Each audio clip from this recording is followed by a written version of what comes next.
With the latest news and rumors swirling around what the Dodgers would be willing to give Kyle Tucker, listen, it kind of almost gives Cubs fans some optimism that they could potentially end up re signing Kyle Tucker.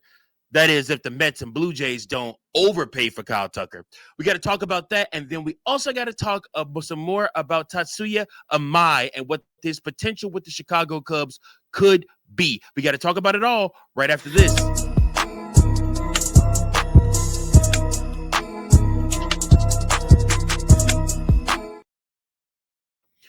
Welcome in, everybody, to another episode of Chicago Cubs Central, your number one spot for all things Chicago Cubs. Listen, I'm your host, Mike Jones. Thanks so much for tuning in. If you are a first-time watcher of this show, hey, I appreciate you so much. Welcome. We're a community of Cub fans, a family more so, that love to talk about the Chicago Cubs. I love to pose questions. Guys, I'm not telling you I know all the answers or I know all the dirt. I just wanted to create a community and a place where Cub fans could come vent if they want to, but also could come hear some positive talk if they want to. And I appreciate each and every last one of you that enjoy and use this channel for just that. Now, if you are a repeat offender, meaning that you come watch and listen all the time, hey, man, what's going on? Welcome home. And I appreciate you so much. Please make sure you hit that like button. Now, with that being said, y'all, listen, the Dodgers, it's reported out there. I think everybody has been under the assumption that Chicago Cubs, where's my pen at? The Chicago Cubs have just been kind of out on Kyle Tucker. Not going to offer him anything, not going to talk with him, not going to meet with him at all.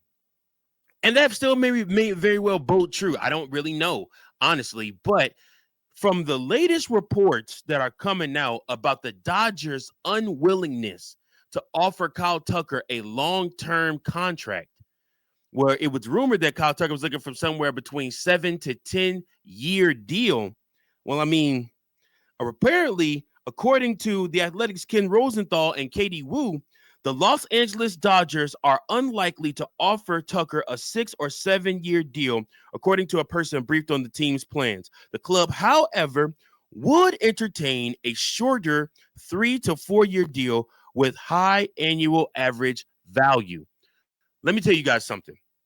If there's one thing we've seen from the Chicago Cubs, and this is what gives me hope. If there's one thing we've seen from the Chicago Cubs, that type of deal is right up their alley. You don't have to defer any cash. You don't have to, like I said, you could put multiple opt-ins or opt-outs, for Tucker and for yourself and for the team if things don't go right. And it also offers an opportunity for you to retain one of the biggest free agents on the market this year. It clears up what you do at right field. It also clears up your big bat. It also clears up what your batting order is going to look like. So, in essence, you would essentially be running back the same team that you had last year with maybe the addition of Tatsuya Imai, which we will talk about him after we finish with Tucker.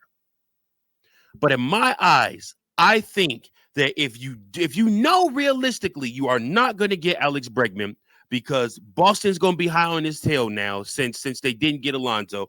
The Mets will enter the conversation since they didn't get Pete Alonso. I don't have faith that the Chicago Cubs are going to be able to outbid both those teams. I'm just going to be perfectly honest with you guys. These players are going for an absorbent amount of money. And I'm not saying that they don't all deserve it. I'm just saying that the Chicago Cubs are erring on the side of caution, which I know pisses off a lot of Cub fans because they wish they would spend money like a major market team instead of spending money like the Pirates, the Cardinals, and the Reds and teams like that. Even though the Pirates apparently offered Kyle Schwarber a $100 million deal. So, I mean, what does that tell you about the Pirates and what they were trying to do? So, I don't know.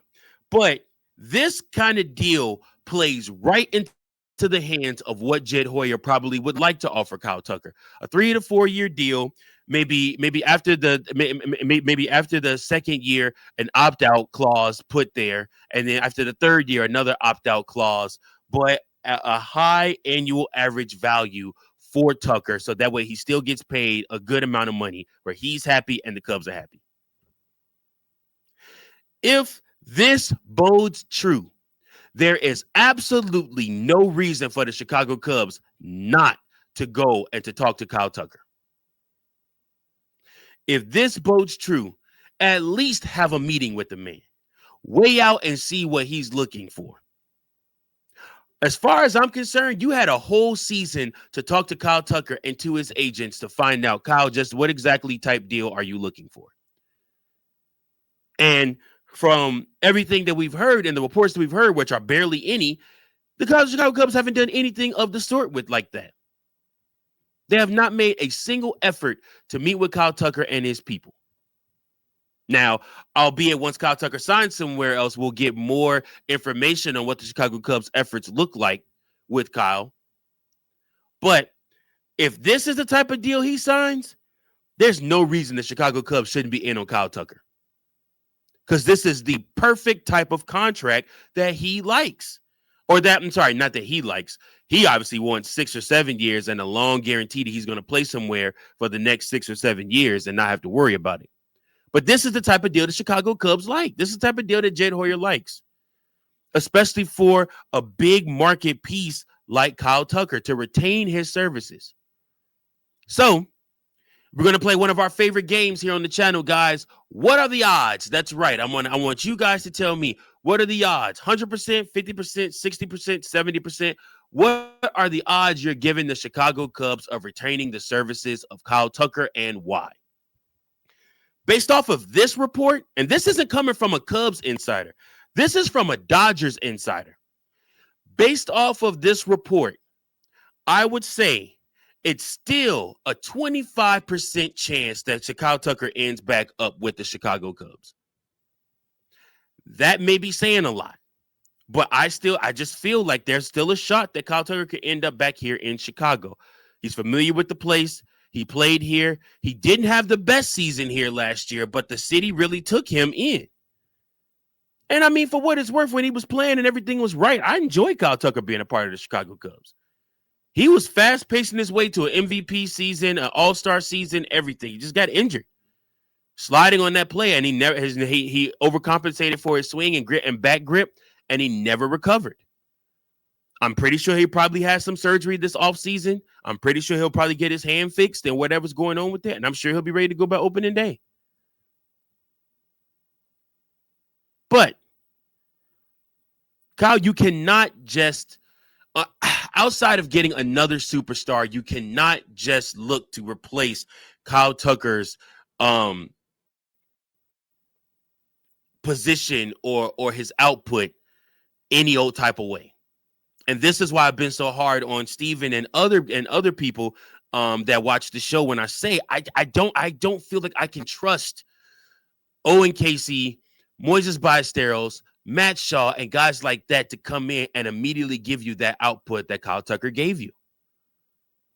I don't know that I can do that. And I don't want to find ourselves in a season of regression because we bet on the kids.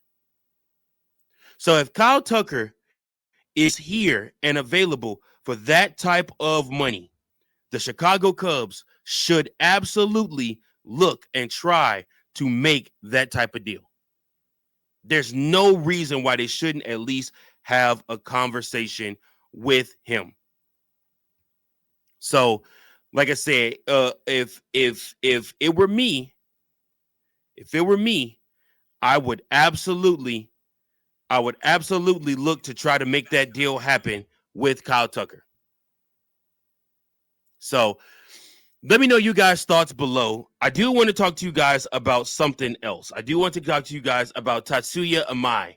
Tatsuya Imai was brought up on Lance Brozdowski, who works for Marquee Sports Network. And he was talking about the potential of Imai getting a deal from the Chicago Cubs and what he reportedly is wanting. So it will be a deal for, and again, let's just talk right now. Let's just talk right now, honestly, about Imai. Imai makes sense for the Chicago Cubs. Let's put everything else to bed. He makes sense for the Chicago Cubs. He's exactly what this squad needs. A pitcher that has high velocity and throws strikes. It's not predicated on his stuff. He's still young enough that he could be dominant and come right in and slot right in a number 1, number 2, number 1, number 3 role. one of those for the Chicago Cubs and automatically lift and boost the starting rotation. The Chicago Cubs probably have him on their radar. I assume that they'll have meetings with him. Of everything I've heard, I've got the indications the Chicago Cubs do plan to meet with him. He is planning to come, I believe, and start meeting with teams here soon. So hopefully we have word on who he wants to sign with before his January date, where he needs to decide which club he intends to sign with. But the question that came out is he worth $135 million contract over 6 years? Now, I would tell you that I don't know that he is. I think his stuff will translate. However, you don't have the outside of you signing an Alex Bregman and being willing to trade Matt Shaw to the Detroit Tigers for Tariq Skubal. You don't have the luxury of weighing out if he's worth that or not. Because you cannot go into next season with the exact same starting pitching core that you had this season and expect to be as successful. It's not sustainable. You have to add more to it. And so it doesn't really matter if you feel he's worth that. You have to pay him what he and his team deem he's worth, because you need him on your team. Point blank, period. You need him on your squad, and you can't afford not to sign him. The Chicago Cubs have to do everything within their power to sign him. And they have to show him, after they sign him, they have to go get somebody like a Bregman or make a trade then for somebody else to bring to the Chicago Cubs team that's a big bat. You have to do it. Because Imai is coming here to beat the Dodgers. That's his plan. That's his goal. He already made that known. So if you're not on the same page and if you're not here trying to beat the Dodgers, he ain't signing with you. So the Chicago Cubs need to start making some moves here really soon. Let me know your guys' thoughts on the 6-year, $135 million contract for Tatsuya Imai. Do you think that's too much? Do you think the Chicago Cubs will make that deal? And let me know what are the odds on Kyle Tucker potentially re-signing back with the Chicago Cubs. Let me know all these things. I appreciate you guys so much for tuning in. Like I said, don't forget to like, share, and subscribe. We'll be back again tomorrow with another episode. Until then, go Cubs, go. Peace. Thank you for watching another episode of Chicago Cubs Central, the #1 spot for all Chicago Cubs content. Remember to like, share, subscribe for more Cubs content.